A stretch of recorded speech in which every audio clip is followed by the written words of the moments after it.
when you scream at me about things I did 1,000 years ago? I want you to understand my memory. Do you get that?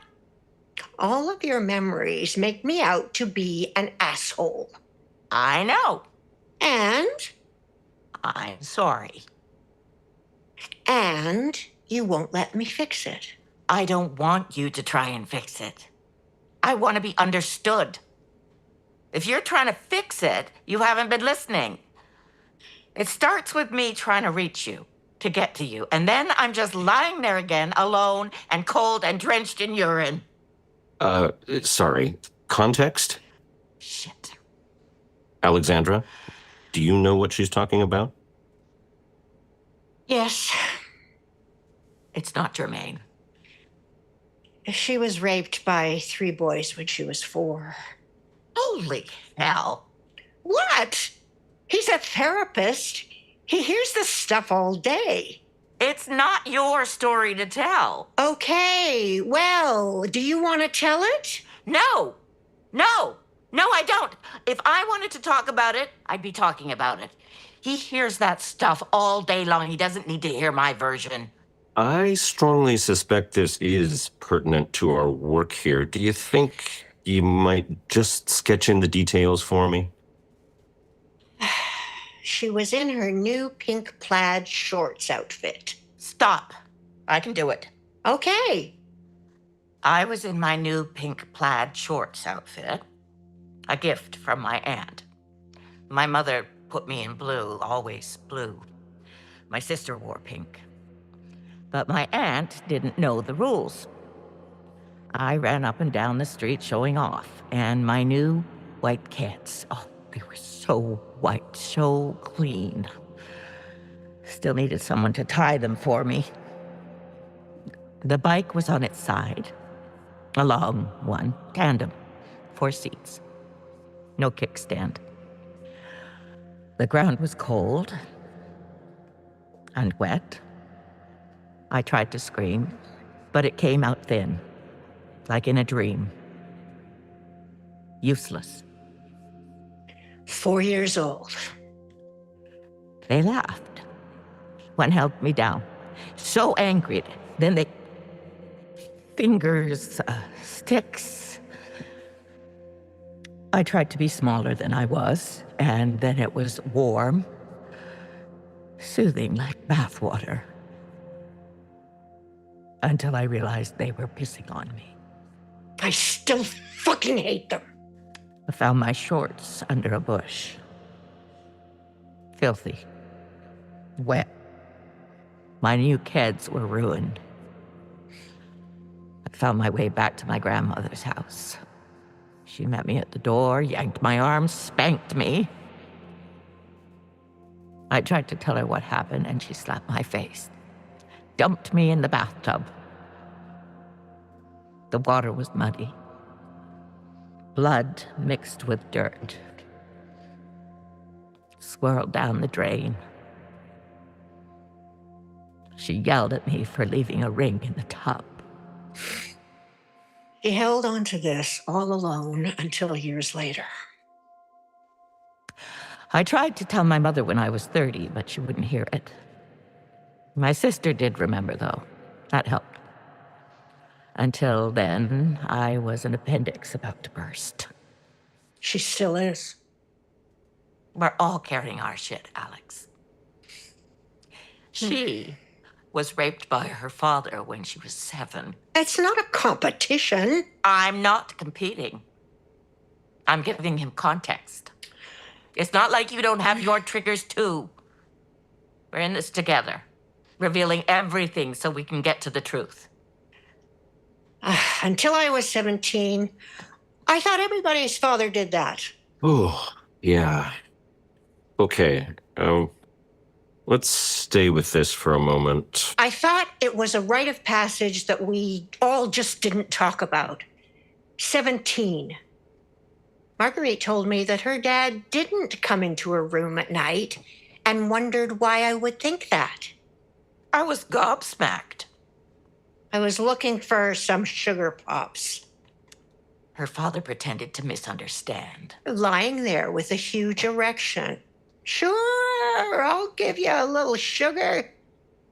Didn't make any sense. I was 7. I never called him Pops, but he told me to lick it. He said, "This is what women do. Mommy does it. Don't you want to be like Mommy?" I could still smell it. And when he pushed it in, he said, "This is how we made you." Well, so when it was over, I tried to pee so that I wouldn't be pregnant. She was 7. Because if I was pregnant, my mommy would certainly know what I'd done. And he had said very clearly, "If your mother finds out, I'll kill you." So she never said anything until she was 12. Because her godfather did it too. That's what I was born for. I'm just a hole For old men. Do you think it's fair to say that you hold one another's stories? I definitely hold hers. Wow. Whew, we've been talking about this stuff for a lifetime. We know all the details. Not all. Of course, not all, but you know what I mean. Marguerite, Yes? what do you need to say? I don't remember.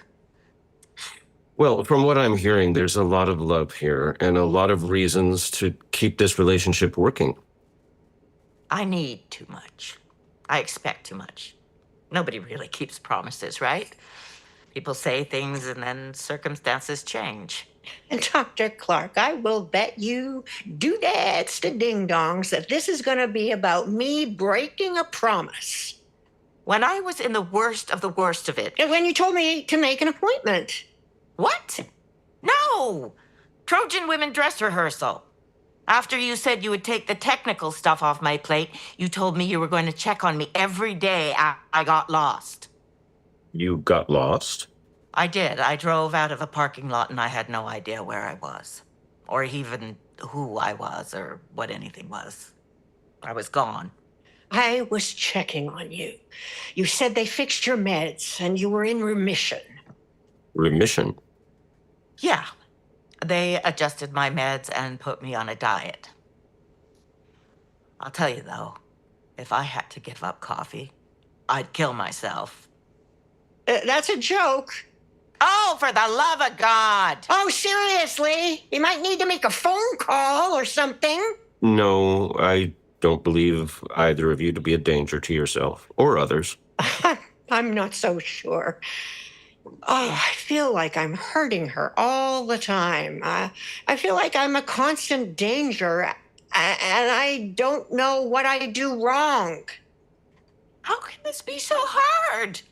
After all these eons, I expect you to know where I'm coming from. Well, that is not fair to me, and I don't ask that of you. I swear you used to always know where I was coming from, but now you shut down and I'm alone. When you yell, I can't talk. When you don't talk, I feel abandoned. So her trauma response traumatizes you. Exactly. And my trauma response traumatized her first. I'm afraid if I don't correctly guess the thing you're not saying, you'll scream betrayal. I don't mean to keep re-traumatizing you. I know you don't mean to do it to me, but we cannot get our work done with this insanity. You're both waiting to be hurt. You brace for impact. Wait. I had no idea that you were in the worst of it. I was hanging on by the skin of my areolas. During Trojan Women? I had no idea. This is what I mean. You never seem vulnerable. I told you I was struggling.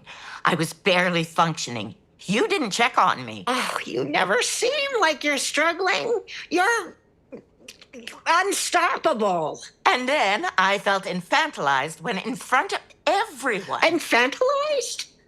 I have never infantilized you, worshipped, adored, tiptoed around, cowered from, stood in awe of, and cried over.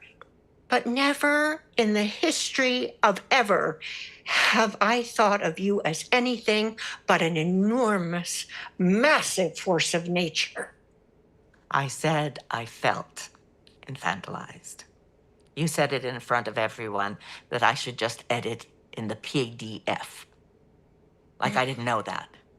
But I don't have Adobe, as I've told you 1,000 times.